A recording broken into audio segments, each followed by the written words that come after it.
오늘 제목은 반드시 회복합니다. 다 같이 시작. 할렐루야. 반드시 회복할 줄 믿습니다. 처음에 이제 하나님께서 한 해의 끝자락과 또 새해를 시작하면서 옛 사람을 벗어버리고 올 한 해 또 새해 새 사람을 이번 하나님의 사람으로 소망을 가지고 살아갈 것을 말씀을 주실 때에 제 마음에 많은 갈등이 왔어요. 이런 연말에 작정 기도를 한다는 것은 쉽지 않습니다. 또 그리고 여러분 열심을 내어서 나오신 부분도 있지만은 또 늘 익숙해져 있는 부분도 있을 수도 있고요. 그리고 성도님들이 이 새벽을 깨우고 싶은데도 환경 때문에 나오지 못한 분들도 있고 또 익숙하지 않은 것 때문에 늘 목사가 얘기하는 것처럼 정직이라고 얘기하는데 또 안 나가면 뭐 이게 죄를 지은 것 같고 죄짐이 되기도 하고 무거운 짐이 되기도 하고 뭐 여러 가지 이런 부분이 있습니다. 더더욱 우리가 평소에 잘 다루지 않았던 부분들을 다루었기 때문에 여러분이 느끼지 못하는 내 안에 영적으로 말입니다.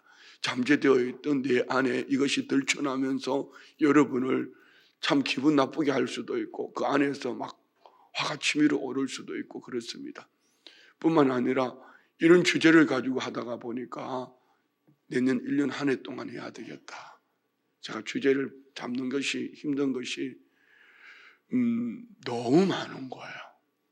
너무 많으니까 이 4번의 예배를 통해서 어떻게 우리 성도님들이 여기에 사람을 벗어버릴 수 있을까? 그 외에도 여러분 교만, 불순종, 원망, 불평 엄청 많습니다. 그러니까 지금 하나님 우리 교회에 꼭 필요한 거 몇 가지만 주세요. 가장 필요한 거 몇 가지만 달라 할 때 이게 쉽지 않은 거예요. 어쨌든 오늘은 이 말씀을 통해서 3번의 설교를 통해서 많이 힘든 분도 있었을 겁니다. 자꾸 해라고 하니까 썬뿌리를 제거해라. 부정적인 가치관을 버리라. 버리고 싶은데 안 되는 걸 어떡하냐고요. 그렇잖아요. 뭐 이거 자꾸 하라 그러니까 내가 안 하는 것도 아니고 안 하려고 하는 것도 아니고 하려고 하는데 안 되는 걸 어떡하냐고요. 그럼 오늘은 어쩌면 우리에게 위로가 되고 될 수밖에 없는 이유를 이 말씀 안에서 찾아서 우리 성도님들 안에 회복하는 이런 은혜가 있기를 축복합니다. 어떻게 보면 오늘 보면은 이런 그 중심을 가지고 풀어도 될 거예요. 침체. 이 침체가 온다는 것은 모든 사람에게 오는 것이고 누구든지 경험할 수 있는 것입니다. 뭐 기도를 많이 했다고 침체 안 오는 거 아닙니다. 그가 많은 환경을 가졌다고 침체가 안 오는 거 아닙니다. 승승장구하던 사람도 침체가 옵니다. 오늘 엘리야 보십시오. 얼마나 대단한 사람입니까? 그냥 어느 하나님이 찾아오셔서 그에게 은혜 주시고 능력 주셨어요. 너 아베에 가서 보이라. 내 말이 없으면 하늘에서 비도 이슬도 내리지 않을 거라. 그리고 아멘하고 목숨 걸고 복음을 전하고 순종했더니 하나님이 그리 시냇가로 보내서 시냇물을 마시며 부정한 짐승 까마귀를 통해서 떡과 고기를 공급해 주셨어요. 말씀대로 순종하니까 먹고 사는 게 문제가 없더라. 그리고 또 이제 시냇물이 말라서 하나님이 또 다시 음성을 들려주십니다. 사르밧으로 가라. 한 과부를 통하여서 너 먹고 살게 해줄게. 먹고 사는 거 걱정하지 마라.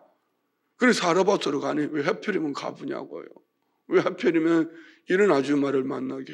한 움큼의 가루와 한 방울의 떡 가지고 그거 먹고만 떡 만들어 먹고 죽겠다가 한 방울의 기름과 한 움큼의 가루 가지고 떡 만들어 먹고 죽겠다고 말하는 이 사르밧 과부 아줌마를 만났어요. 그런데 이 아줌마가 내게 떡과 나 먼저 만들어 먹게 하고 너가 내 아들 만들어 먹게 하라니까 아멘 해버린 거예요. 저는 제일 무서운 게 성도님들이요. 아멘 해버릴 때입니다.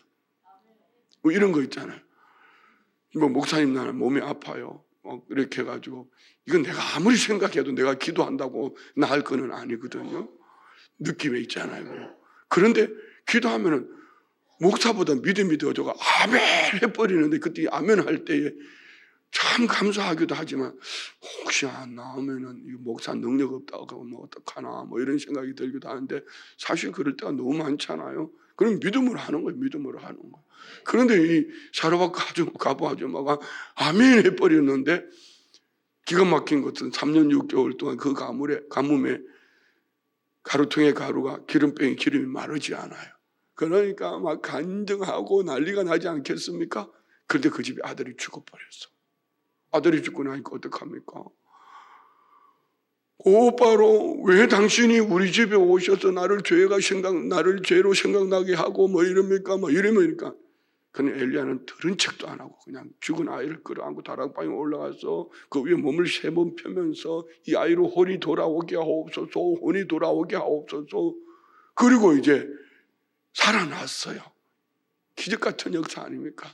그동안 하나님은 뭐 하셨죠? 엘리야에게 3가지 훈련시킨 거예요. 말씀을 듣는 훈련, 순종하니까 먹고 마시는 것은 걱정 없더라. 또 죽은 사람도 살려내는 기도의 능력, 하나님 이런 훈련을 주시고, 그리고 18장 1장에 가서 너 이제 아합에 가서 말해라. 보이라. 내가 하늘에서 비를 지면 내리겠다. 이 훈련 받는 동안 여러분 엘리야는 뭘 깨달았습니까? 우리 신앙생활 중에 제일 중요한 게 이겁니다. 하나님 아버지의 마음을 알았어요. 자 봐요. 우리 신앙생활 속에 참 중요한 것은 이겁니다. 오늘 엘리야가 이렇게 위기, 영적 침체에 빠진 이유는요, 살아계신 하나님을 보지 못했어요. 지난날에 자신의 간증이 있잖아요. 오늘 지금 이런 거, 먹고 마시는 문제, 나는 죽은 사람 살리는 능력이 있다. 하늘에서 불을 내리는 기도의 능력도 있단 말입니다. 그런데 이세벨이라는 한 여자가 하는 말 앞에 그냥 주저앉아 버렸습니다. 여러분, 우리 하나님 아버지의 마음을 아는 것, 이보다 더 소중한 신앙생활은 없어요. 하나님 아버지의 마음을 알고 나면 오늘 내가 인생의 겨울이 왔구나. 그렇지만 하나님이 곧 봄을 주신대, 아니면 곧 가을을 주신대, 말씀 안에서 이 은혜를 깨달아 버리는 거예요. 그러면 그거는 절대로 겨울이지만, 여러분 왜 자녀들 보고 공부하라고 그래요? 왜 자녀들 보고 공부하라고 그래요? 공부해야지. 그래도 시대 앞에 뭔가 좀 나았다 이 얘기죠. 그럼 내 인생 겨울이라도 하나님이 봄을 맞이하게 하실 것이고 가을이 있다는 하나님 아버지의 마음을 알아버리면, 너 눈물 골짜기 지나가지면 길지 않아. 이 눈물 골짜기 속에는 이게 축복이 셈이 예비되어져 있다. 이걸 하나님 앞에 정말 여러분에게 들려주시는 하나님의 음성을 들어버리면은 절대로 이런 침체가 와도 무너지지 않습니다. 문제는 그때의 위기는 이겁니다. 살아계신 하나님을 보지 못하기 때문입니다. 자기 정체성을 상실한 거죠. 누굽니까? 그는 선지자입니다. 그는 누굽니까? 죽은 자를 살리는 기도의 능력도 있고 하늘에서 불을 내리는 능력도 있습니다. 뿐만 아니라 이 하나님의 능력을 받았잖아요. 그런데 그는 자기 정체성을 상실했습니다.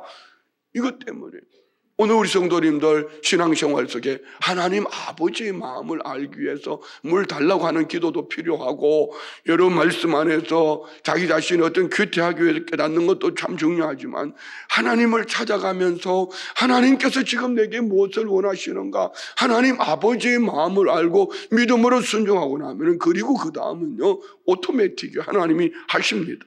믿으십니까? 할렐루야. 그래서 그는 내가 아합에 가서 보이라. 내가 비를 지면에 내릴게. 얼마나 큰 응답이에요. 그런데 이 응답 앞에 바알은, 그동안 엘리야는 왜 하나님께서 하늘에서 이슬을 하늘 문을 닫았는지 그 원인을 알게 된 것이죠. 이 백성들이 우상 앞에, 바알 앞에, 몸은 하나님 앞에 와 있지만 마음은 세상에 가 있어요. 여기도 딱 2분이 있어요. 누군지는 나도 모르겠어요. 몸은 새벽을 깨우고 있지만 마음은 그래도 목사님 뭐니 해도 뭐니가 그래도 우리 아들들 이렇게 하면서 말입니다. 이렇게 몸은 성전에 와 있는데, 여러분 하늘문이 열리기를 축복합니다. 항상 하나님이 먼저 이기를 원합니다. 하나님 먼저가 안 되면은요, 건강하면은, 하나님 먼저가 아닌데 물질이 많으면은, 하나님이 먼저가 아닌데 높은 자리 좋은 것 얻으면은요, 하나님은 차선되어져서 나중에는요, 하나님을 잃어버립니다.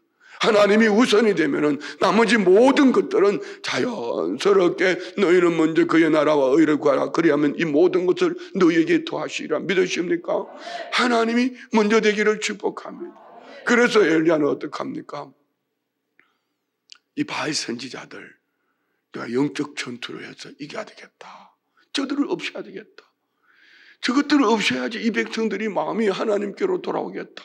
갈멜산으로 아방에게 말을 합니다. 바알 선지자들을, 아시아 선지자를 불러 모으고 네가 믿는 신이 참신이 내가 믿는 하나님 참 하나님인지 보자 하고 제단을 쌓고 하늘에서 불을 내리는 영적 전투를 벌였는데 결국은 엘리야가 이겼잖아요. 450명, 850명 아닙니까? 사실은 눈에 보이는 숫자는 850명이지만은 왕과 전 백성들 모두가 바알 앞에 무릎을 꿇었으니까 이 엘리야의 마음으로 볼 때 나 혼자 일대 전 국민이에요. 얼마나 대단해요. 그런데 하늘에서 불을 내려서 바알과 하나님 사이에 머뭇하던 그 백성들을 하나님께로 돌이켰어요. 할렐루야. 뿐만 아니라 여러분, 손바닥만한 구름 속에서 큰 비의 소식을 들었고 그것을 응답으로 받고 아방에게 손바닥만한 구름 속에 마차를 갖추어서 빨리 내려가라고, 하나님이 큰 비를 주실 거라고. 진짜 큰 비가 내리는데요, 마차를 타고 가는 아합 왕보다도 엘리야가 달려가는데 먼저 달려가는 거야. 이렇게 축지법을 쓰나? 자, 엘리야는 이렇게 능력이 있습니다. 대단한 주의 종입니다. 그래서 구약하면은 구약 성경에 선지자를 대표하는 사람이 엘리야 아닙니까? 그런데 그에게도 번아웃이 왔다. 그에게도 영적 침체가 왔다. 그러면은 여기 엘리야보다 능력이 대단한 분이 있으세요? 죽은 자 살려 보셨어요? 하늘에서 불을 내려 보셨어요? 엘리야도 이런 영적 침체와 번아웃이 있었다면 나도, 우리 모두도, 누구도 모두가 다 이런 영적 침체가 올 수 있다는 것입니다. 이런 침체를 만나지 않는 사람은 아무도 없어요. 이런 침체를 만나면은 마음이 우울할 수도 있고, 이럴 때를 우리는 인생의 밤이라 이렇게 말을 합니다. 그래서 탈진하고 기력이 소진되고 침체가 오면은 사람 만나기가 싫어요. 기쁨이 없어요. 더더욱 혼자 골방으로 들어가는 거야. 나 홀로. 그리고 마음에 자꾸 죽어버릴까, 죽겠다고 막 이런 생각이. 참 최근에 이 뉴스를 들으면 나는 마음이 아파. 아직까지 며칠 지났는데도 저는 그 배우를 참 좋아하거든. 이 사회에 참 잘못된 이 사회 문화예요. 누구든지 잘못할 수 있어요. 그보다 더 큰 실수할 수 있어요. 그러면은 이런 것들을 가지고 살려내야 되는데 온 나라 언론이 이제 이게 여러 사회 부조리예요. 이런 것을 바라보면서 못 살겠다 하고 저렇게 멋있는 배우도 그러면서 자기 생명을 해야 한다면은 참 어리석은 사람이에요. 아무리 우리 여러분 살다 가면은 좋은 것이 있고 넘쳐나도 누구든지 의욕을 상실하고 이런 슬럼프를 맞이할 수 있다는 것입니다. 그런데 오늘 본문에 이렇게 보면은 이런 능력이 있는 사람도 그냥 슬럼프가 오니까 우리에게도 슬럼프가 올 수 있다, 침체가 올 수 있다, 번아웃 될 수 있다, 이런 생각을 하고, 다른 사람은 잘하는데 나만 왜 이래? 저 사람은 저런데 저 사람은 저렇게 기도도 잘하고, 우리 목사 얘기 들어보니까 저 집은 저렇게 한 방에 다 가족이 예수 믿고 저렇게 잘 되는데 나만 안 되는 것 같다, 나는 아니야, 우리 집은 아니야, 나는 아니야 하고 이렇게 생각이 들 때도 없잖아. 있어요. 하나님을 잘 믿는 믿음의 사람에게도 고난도, 역경도, 시련도, 실패도, 질병도 누구든지 올 수 있는 것입니다. 그래서 오늘 우리는 이런 말씀을 보면서 침체의 정상을 잘 분별할 수 있는 이런 은혜가 있기를 원합니다. 오늘 보면 4절 말씀에 보면 이런 침체가 오니까 뭐라고 말하나 봅시다. 4절 다 같이 봉독합시다. 시작. 자기 자신은 광야로 들어가 하루 길쯤 가서 한 로뎀 나무 아래에 앉아서 자기가 죽기를 원하여 이르되 여호와여 넉넉하오니 지금 내 생명을 거두시옵소서. 나는 내 조상들보다 낫지 못하네. 엘리야도 이런 침체가 오니까 나 죽여주세요. 내 생명 거둬주세요. 나는 우리 조상들보다 절대로 못합니다. 이렇게 말하면서 주저앉아 버립니다. 근데 뭐 때문에 그랬어요? 이렇게 능력 있던 사람도. 1절 말씀 보세요. 1절 아합이 엘리야가 행한 모든 일과 그가 어떻게 모든 선지자를 칼로 죽였는지를 이세벨에게 말하니라. 바알 선지자, 아세라 선지자 850명이 다 죽었습니다. 이 아합도 약간 좀 덩신기가 있어요. 그럼 집에 가서 이렇게 말해야죠. 우리 하나님 잘 믿어야겠다. 내가 당신한테 지금까지 속아가지고 이 백성들을 이렇게 만들었는데 당신 정신 똑바로 차려. 안 그러면 자기 나라로 돌려보내버릴 거야. 뭐 이렇게 해야 되는데 여보 큰일 났어. 바알 선지자, 아세라 선지자, 엘리야가 다 죽였어. 백성들이 마음이 돌아갔어. 그래도 당신이 믿는 그 신이 위대하잖아. 뭐 이러면서 아이고 이게 조사를 좀 해봐야 돼. 마마보이야. 그랬더니 2절 보세요. 2절 이세벨이 사신을 엘리야에게 보내어 이르되 내가 내일 이맘때에는 반드시 내 생명을 저 사람들 중 한 사람의 생명과 같게 하리라. 그렇게 하지 아니하면 신들이 내게 벌 위에 벌을 내림이 마땅하니라 한지라. 너 네 생명 내가 걷어버릴 거야. 너 죽여버릴 거야. 그렇지 아니하면은 신이 가만히 두지 않을 거야 너를. 이렇게 말하는 거야. 이 말을 듣고 3절에 다시 봅시다. 그가 이 형편을 보고 일어나 자기 생명을 위해 도망하여 유다에 속한 부엘세바에 이르러 자기의 사환을 그곳에 머물게 하고. 자, 그러면 여기에 우리가 한 번쯤 이렇게 생각해 볼 수 있습니다. 이런 능력 있는 종 엘리야가 왜 이렇게 침체가 왔을까? 왜 이렇게 이런 위기를 맞이했을까? 한마디, 전 국민의 마음도 돌이켰고 바알 선지자, 아시라 선지자를 다 죽였고 하늘에서 불도 내렸고 죽은 자도 살리는 기도의 능력을 가졌던 그가 왜 이렇게 주저앉았을까? 몇 가지 볼 수 있어요. 그에게는 쉼이 없었어요. 여러분 17장부터 오늘 여기까지 거의 3년 6개월 동안 그는 쉬지 않고 달려왔어요. 어떨 때는 시냇가로, 어떨 때는 과부의 집으로, 산꼭대기에서. 그리고 그 마차보다 더 빨리 달려가는 그 헐떡거림. 쉼이 없었어. 일전에 그런 말씀을 드렸지 않습니까? 음악에 악보에 쉼표가 없다면 음악이 되겠어요? 우리 인생도 마찬가지입니다. 우리 인생에 쉼표가 없다면 멀리 갈 수가 없습니다.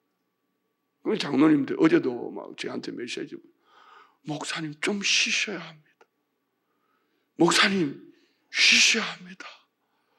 장로님이 이런 메시지를 주시니까 막 또 위로도 되고 힘도 되기도 하고 가슴도 뭉클뭉클하고 또 은혜도 되고 그래요. 어떻든 하나님의 음성 들을 때만큼 힘이 나기도 하고 그래요. 맞습니다. 이 인생에 쉼표가 있어요. 제가 쉬지 않고 어떻게 달려갈 수 있겠어요? 쉽니다. 쉼표 있습니다. 여러분 쉬셔야 합니다. 몸도 쉬셔야 하고 마음도 쉬셔야 합니다.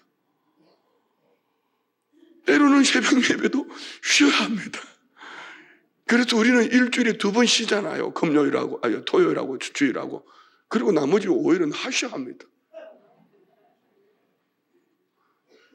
일주일에 2번 쉬면 됐지, 뭐 얼마나 더 쉬려고 했어.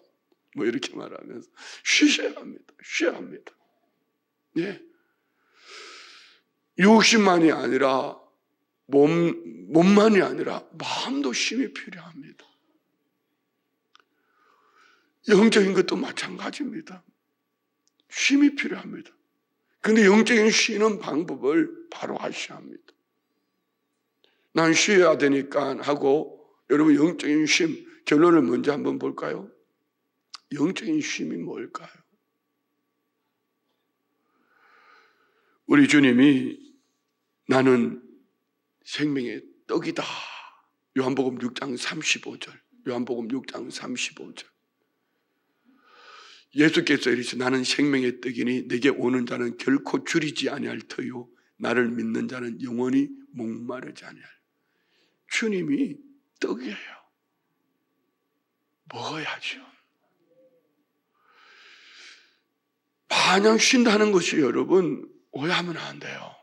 그래서 주일날은 어쩌든지 주님 앞에 와서 생명의 떡을 먹으셔야 돼요. 예배하셔야 돼요. 이게 쉬는 거예요. 영적 쉼을 얻는.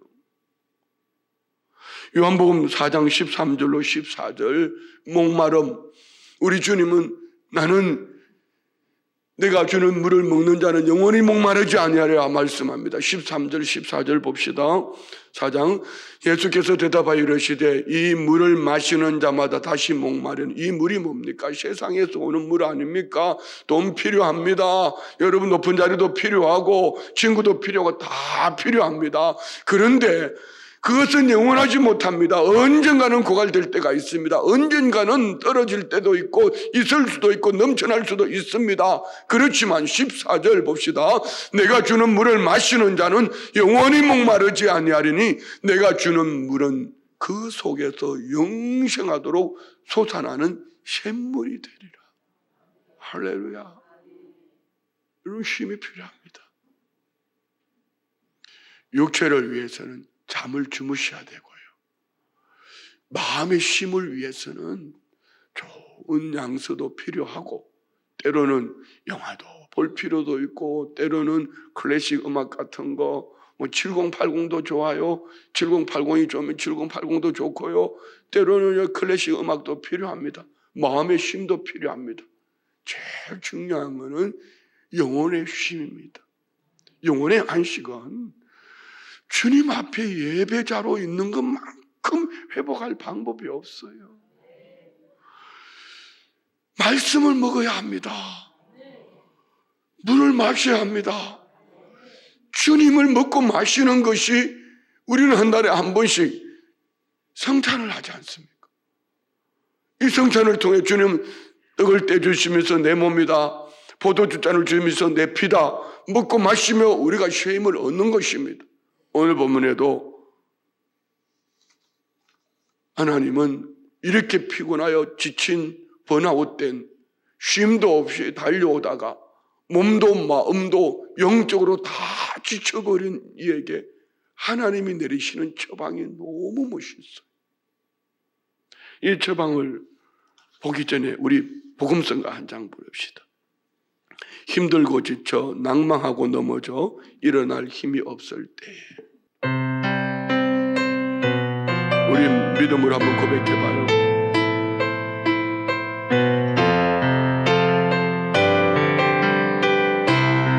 힘들고 지쳐 낭망하고 넘어져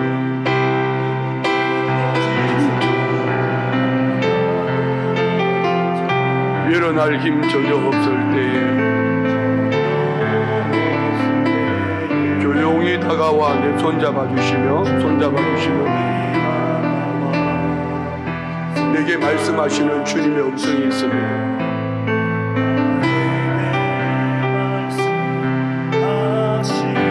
나에게 실망하면 내 자신 연약해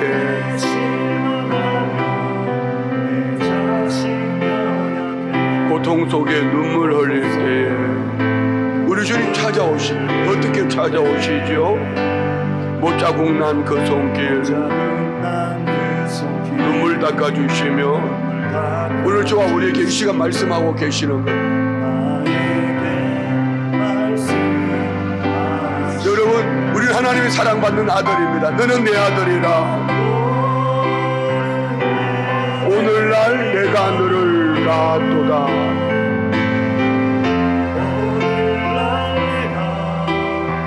너를 놔도다. 너는 내 아들이라. 너는 내 아들이라. 나의 사랑하는 내 아들이라.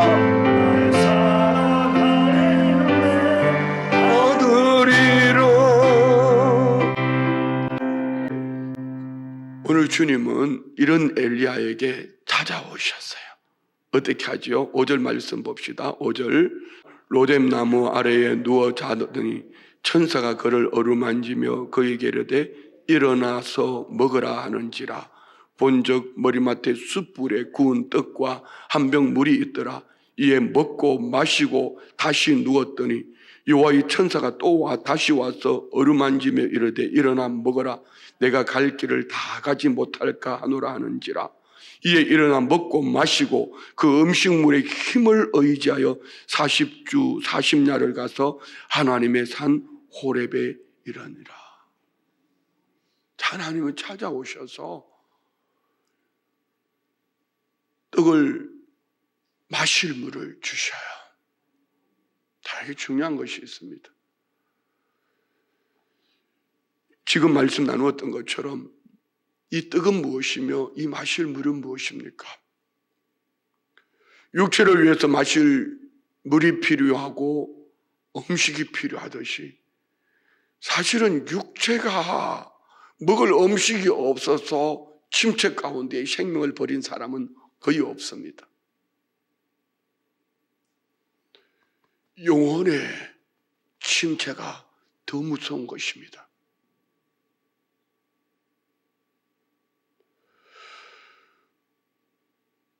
여러분, 환경 때문에 어려운 사람이 정신질환자보다도 환경의 부요함을 가진 정신질환자가 더 많다는 거 아십니까?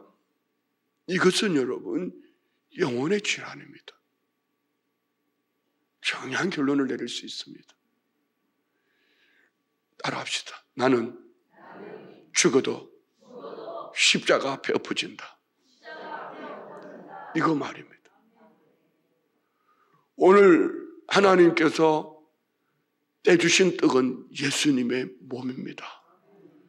하나님께 천사를 통해서 주신 생수는 예수님의 피, 예수님의 영혼, 우리에게 주신 영혼의 생수입니다. 우리는 죽어도 영혼의 쉼은 주님 앞에 엎어져야 합니다. 십자가 그늘 아래 엎어져야 합니다. 십자가 앞에 무너지면은 십자가 앞에서는 무너짐이 없습니다. 주님이 십자가를 통해서 다 이루었다고 말씀하셨기 때문입니다. 오늘 우리 결단합시다. 이렇게 나는 죽어도 십자가 앞에서 무너질 거야. 나는 죽어도 십자가 앞에 죽을 거야. 나는 힘들면 십자가 앞에 엎드릴 거야.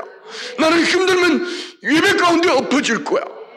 나는 기도 가운데 엎어질 거야. 여러분, 이것은 일이 아닙니다. 예배가 일이 아니고 기도가 일이 아니고 말씀을 듣는 것이 일이 아니고 먹고 마시고 힘을 얻고 에너지 얻고 사는 비결입니다. 우리 주님이, 우리 아버지 하나님께서 오늘 엘리야에게 떡을 주시고 생수를 주시면 십자가 앞에 엎드리라는 것입니다.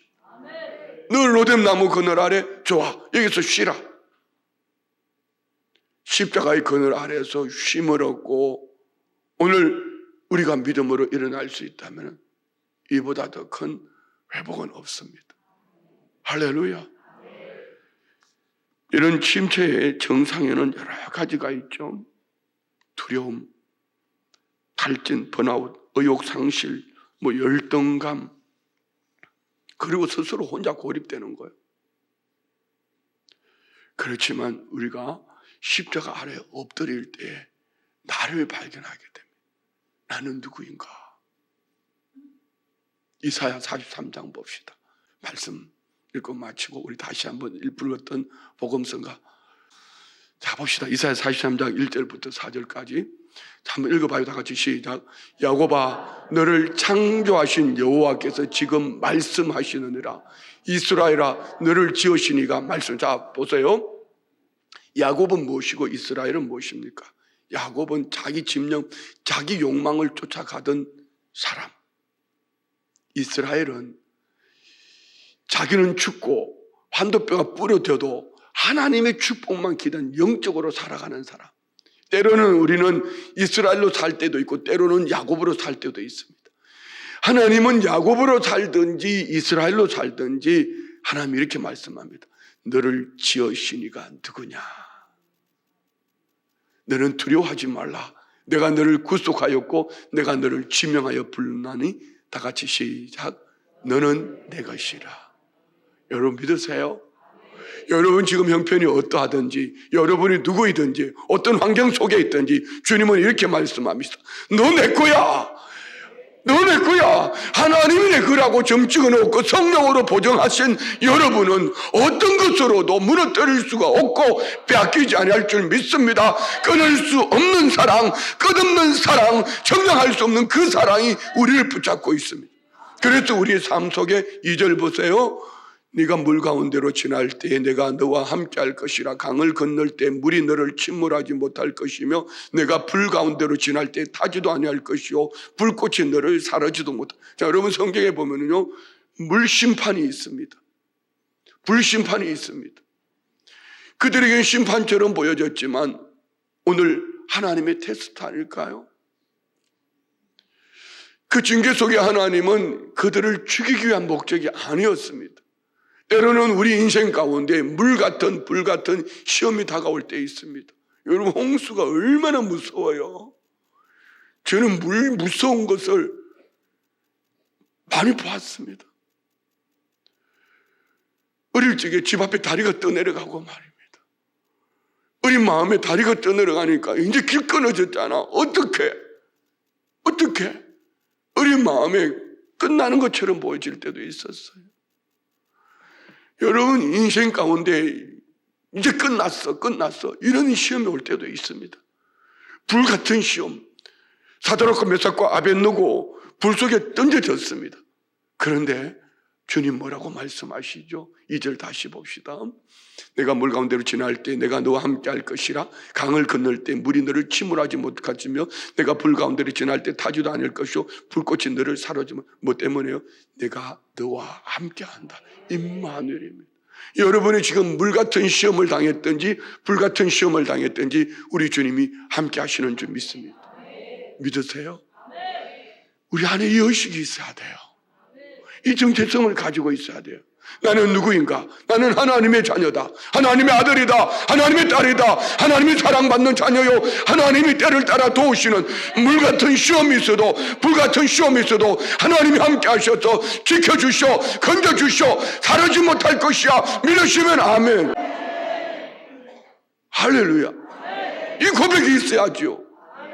물이 침몰하지 못할 것이고 불이 사르지 못할 것이고 나는 하나님의 아들이야. 하나님의 사랑받는 딸이야. 자 봅시다. 5절 말씀 봅시다. 5절 다 같이 시작. 두려워하지 말라.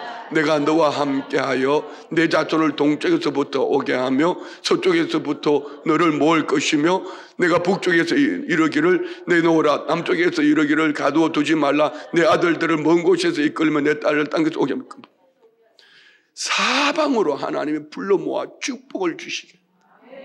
왜죠? 4절에 더 귀한 말이 있습니다. 봅시다. 4절 다 같이 시작. 네가 내 눈에 보배롭고 존귀하며. 이거 명심하세요. 남편이 나를 이렇게 하든지 아내가 옆집 처리 아빠를 얘기하든지 스트레스 받지 마세요. 하나님이 나를 보배롭고 존귀하게 여기신다 하죠. 네가 내 눈에 보배롭고 존귀하며 내가 너를 사랑하였은즉 내가 내 대신 사람들을 내어주며 백성들이 내 생명을 대신하리라. 따라합시다. 나는 하나님의 보배다. 하나님의 존귀한 자다. 하나님 사랑받는 자다. 다시 한번 나는 하나님의 보배다. 나는 하나님의 존귀한 자다. 믿으십니까? 나는 하나님의 사랑받는 자다.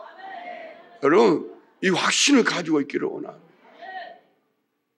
자, 오늘 이 말씀에서 중요한 것은 이겁니다. 본질로 돌아가야 돼. 본질로. 올 한 해를 이렇게 결산을 하면서 제가 깨닫는 은혜가 있습니다. 참 우리 성도님들이 믿음으로 영적으로 이만큼 성장하고 성숙했구나. 그 중심에 딱 한 가지입니다. 성도들이 말씀 앞에 서는 거예요. 큐티하는 숫자가 점점 많아지고 이제 연말에 우리 신학을 한번 다 통독했잖아요. 하나님 말씀을 묵상하고 통독을 하니까 성도들이 설교 듣는 수준이 높아진 거야. 목사가 긴장이 되는 거예요. 설교가 너무 재밌어요. 왜요? 설교를 알아들으니까. 설교 듣는 귀가 열렸어요. 제가 생각한 것입니다. 교육자들과 함께 대화하면 나누는입니다. 교육자들도 그 얘기합니다. 목사님, 우리 성도님들이 수준이 쑥 올라갔어요. 그러면 교육자들도 똑같이 하는 말이, 성도님들이 말씀을 잘 묵는데요. 제가 눈뜨라고 말하는 사람은 한두 사람이에요. 그 한두 사람을 살려내고 싶은 것이지요. 99도 중요하지만 한 마리의 양을 주님 찾아가셨던 것처럼 저 한 사람이 살아내기를 원하는 거. 그래서 우리 가끔 교육자들이 제보고, 구역자님, 권사님도 그러다, 목사님은 도대체 그 다양성을 모르겠대. 어떨 때는 식은 턱머리가 소갈딱지가 막 불 같은데 어떨 때는 한없이 기다려주고 도대체 저게 뭔지를 모르겠다는 거야. 그게 정상이다. 왠지 아십니까? 나는 하나님의 사람이다. 아멘 하기 싫어요? 여러분 보세요. 우리 모두 마찬가지예요. 우리 안에 이런 은혜가 있기를 원합니다. 말씀 앞에 섭시다. 말씀 앞에 서면은요, 됩니다. 십자가 그늘 아래 서면은 이 떡을 먹고 이 생수를 공급받으면은 살아납니다. 그 힘을 의지하고 호렙산으로 향해 가잖아요. 여러분, 여기 보면은 지진도 납니다. 큰 바람도 붑니다. 불도 지나갑니다. 12절에 보면 불 후에 세미한 소리가 들렸다. 하나님의 음성입니다. 그리고 하나님은 그리고 그 다음에 대안이 있더라는 것입니다. 엘리야보다 더 능력 있는 엘리사를 하나님이 준비해 두셨어요. 이 엘리사는 왕의 침실에서 하는 소리까지 다 들어버려요. 나는 엘리야는 나만 홀로 남았나이다. 이제 끝났습니다. 끝난 것이 아니라 하나님은 엘리야를 통하여서 또 엘리사를 준비하셨고, 여러분 우리 교회를 통하여 다음 세대를 준비할 것이고, 우리 교회를 통하여 또 누군가를 준비하고 계시는 줄 믿습니다. 하나님의 대안이 있습니다. 내게는 하나님의 대안이 있습니다. 우리에게는 하나님의 대안이 있습니다. 그러면 우리는 2024년을 기쁨으로 맞이할 수 있습니다. 소망 가운데 맞이할 수 있습니다. 2024년도는 우리의 것입니다. 할렐루야. 2024년도는 우리 모두가 목자 되어 사람을 살려내는 그런 축복을 받은 줄 믿습니다. 우리 안에 하나님이 이런 힘을 주시고 우리는 회복할 수밖에 없습니다. 왜요? 오늘 이 말씀 안에 우리 모두에게 주신 능력이 있습니다. 기도합니다. 하나님 아버지 감사합니다. 엘리야를 영적 침체에서 회복하셨던 것처럼 우리 모든 성도님들 짧은 나흘이지만 작정하여 기도하는 가운데에 때로는 두렵고 하지 못하는 것 때문에, 그리하지 못한 것 때문에 때로는 짜증도 나고 속도 상하지만 하나님은 나의 모든 것을 아시고 모든 것을 보시고 들으시고 예비하시고 새 힘을 주시고 은혜 주시고 능력 주셔서 2024년도를 힘있게 달려가게 하심을 감사합니다.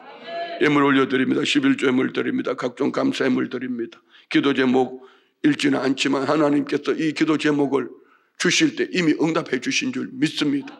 이 마음 가지고 나는 하나님의 사랑받는 보배요 존귀한 자요 사랑받는 자 하나님의 아들이라는 것, 십자가 그늘 아래서 영혼의 안식을 얻고 충분한 안식 가운데 하나님이 거룩하신 음성으로 승리하는 우리 모든 성도님들 되게 하옵소서.